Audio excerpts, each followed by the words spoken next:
أعوذ بالله من الشيطان الرجيم بسم الله الرحمن الرحيم وعباد الرحمن الذين يمشون على الأرض هونا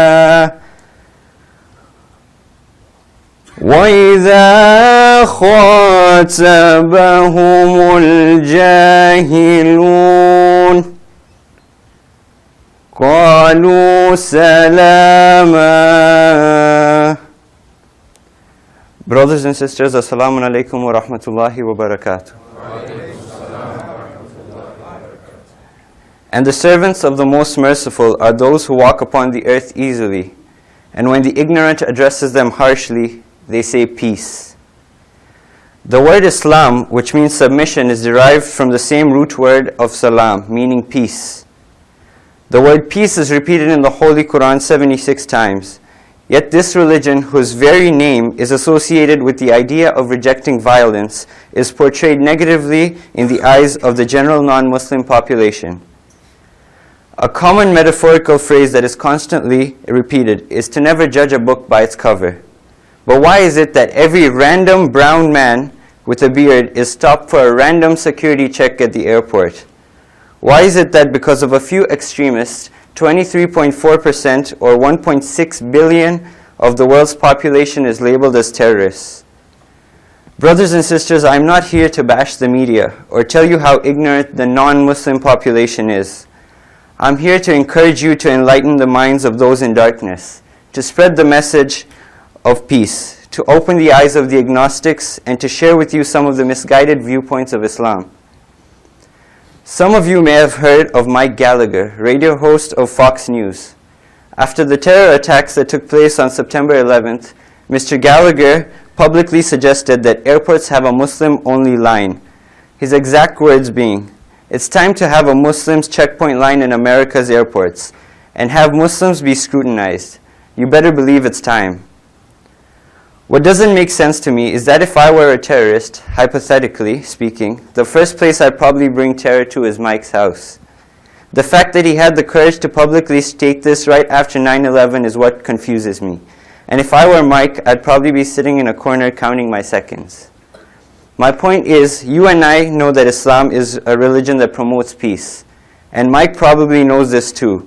But what we are portrayed as in the media is the complete opposite. We shouldn't blame the radio and television news shows, but we're the only culprits of misleading the truth. It is our duty to promote the message of Islam and to show the world that jihad does not mean war, but struggle. And the great jihad includes keeping away from war and not endorsing it.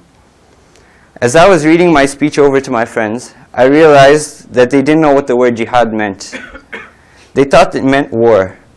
What worries me is that the media is slowly influencing the next generation, and not only the non-believers, but our own Muslims too. Jihad does not mean to fight, as portrayed in the media, and it does not mean violence or bringing harm to anyone, but jihad means to struggle. Jihad is broken down into two sectors, al-jihad al-akbar and al-jihad al-asghar. Al-jihad al-akbar is the greater struggle, and al-jihad al-asghar is also a struggle, but to a lesser extent. Al-jihad al-akbar is not struggling in physical battle to strike the enemy with a sword, but jihad al-akbar is struggling against your own nafs or soul on a spiritual level. For example, let's say hypothetically, the Leafs are playing in the Stanley Cup Finals. There's 5 minutes left in the game and the scores are tied.